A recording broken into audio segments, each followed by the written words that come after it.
देखिए, David Goggins की जो किताब है ना, कांट हर्ट मी, ये सिर्फ एक कहानी नहीं है, ये तो एक ब्लूप्रिंट है मेंटल टफनेस का। ये किताब हमें सिखाती है कि हम अपनी सोची समझी हदों को, अपनी लिमिट्स को आखिर कैसे तोड़ सकते हैं।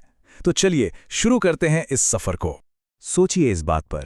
गॉगिन्स की पूरी फिलॉसफी इसी एक दमदार विचार से शुरू होती है। ये एक सीधा चैलेंज है। ये हमें मजबूर करता है कि हम अपनी आरामदायक जिंदगी पर सवाल उठाएं। वो जिंदगी जिसे हम अक्सर बिना सोचे समझे ही जी रहे होते हैं। तो गॉगिन्स के दिमाग को समझने के लिए पहले उनकी दुनिया को समझना जरूरी है। उनकी कहानी कोई आम कहानी बिल्कुल नहीं है। ये समझने के लिए कि कोई इंसान इतना इतना कठोर कैसे बन सकता है, हमें उनके हालात को देखना पड़ेगा। वो हालात जिनसे वो गुजरे थे। ये जो चीजें हैं ना, लगातार घरेलू हिंसा, बेहद गरीबी, हर तरफ नस्लवाद, जहरीला तनाव, ये किसी भी इंसान को तोड़ने के लिए काफी हैं। गॉगिन्स का बचपन इन्हीं भयानक सच्चाइयों से घिरा हुआ था। ये सिर्फ थोड़ी बहुत मुश्किलें नहीं थीं, बल्कि ये एक ऐसा दलदल था जो उन्हें हर दिन, हर पल नीचे खींच रहा था। और जानते हैं, समाज, टीचर्स, हालात, सब एक ही बात कह रहे थे।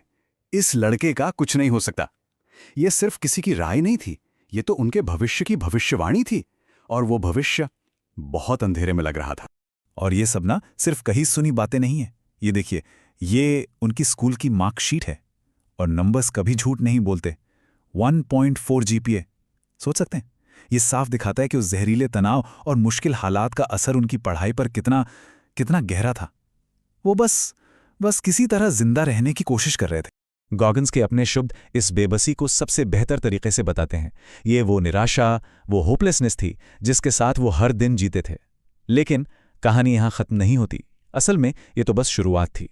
हर कहानी में एक टर्निंग पॉइंट आता है ना? गॉगिन्स के लिए वो मोड़ तब आया जब उन्होंने विक्टिम बने रहने से साफ इनकार कर दिया और अपनी जिंदगी की लगाम अपने हाथों में लेने का फैसला किया। और पता है, इस बदलाव की शुरुआत कहां से हुई?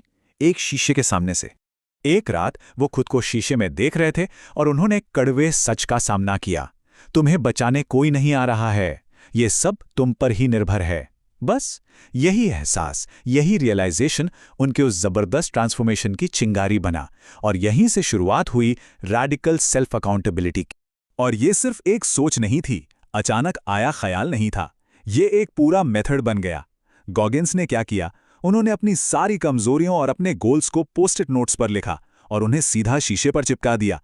अब हर दिन वो शीशा उन्हें उनकी असलियत और उनके खुद से किए वादों की याद दिलाता था। तो इसका पॉइंट क्या है? पॉइंट यह है कि जब कोई अपनी सच्चाई का सामना करता है और उसे सुधारने की जिम्मेदारी लेता है, तो अंदर से सेल्फ रिस्पेक्ट पैदा होता है। और यही सेल्फ रिस्पेक्ट, यही वो रोशनी है जो सबसे अंधेरे रास्तों पर भी आगे बढ़ने में मदद करती है। देखिए, सिर्फ फैसला ले लेना काफी नहीं होता।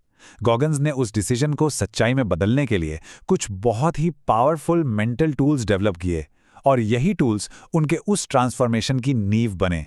अब सवाल ये उठता है कि एक ऐसा दिमाग जो दर्द और तकलीफ से इतना घुल मिल गया हो, उसे आखिर मजबूत बनाया कैसे जाए?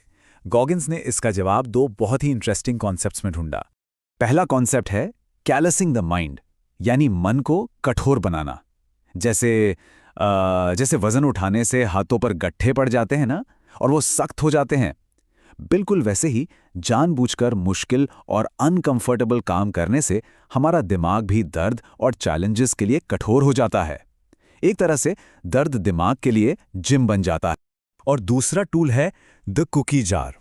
इसे एक मेंटल तिजोरी की तरह समझिए, जहां अपनी सारी पिछली जीतों को, चाहे वो छोटी हो या बड़ी, उन्हें संभाल कर रखते हैं। फिर जब भी कोई टूटने की कगार पर हो, तो इस कुकी जार से एक पुरानी जीत की कुकी निकालिए और खुद को याद दिलाइए कि पहले भी मुश्किलों को हराया है। और ये स्लाइड ना इस पूरे सोच के बदलाव को बहुत अच्छे से दिखाती है।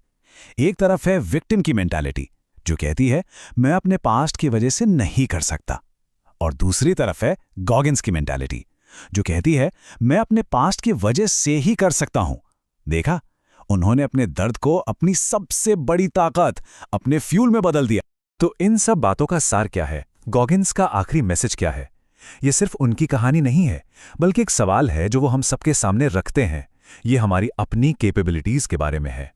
गॉगिन्स मोटिवेशन पर बिल्कुल भरोसा नहीं करते। उनके लिए मोटिवेशन एक फीलिंग है जो आती जाती रहती है, इस पर डिपेंड नहीं किया जा सकता। असली ताकत डिसिप्लिन में है।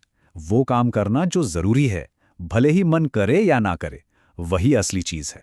ये लाइन उनकी पूरी फिलॉसफी को बस एक सेंटेंस में बता देती है। हमारी हदें, हमारी लिमिट्स अक्सर हमारे दिमाग में होती हैं, बॉडी में नहीं।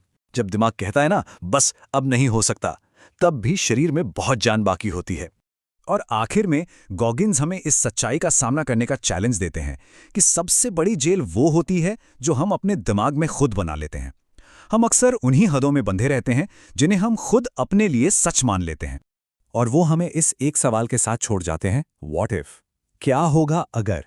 क्या होगा अगर वो सारी लिमिट्स झूठी हों? क्या होगा अगर हम उससे कहीं ज्यादा करने में सक्षम हों जितना हम सोचते हैं? यही दो शब्द का सवाल है जो हर नेगेटिविटी को शांत कर सकता है और हमारी असली पोटेंशियल का ताला खोल सकता है। सोचने के लिए एक बहुत दमदार विचार है ना?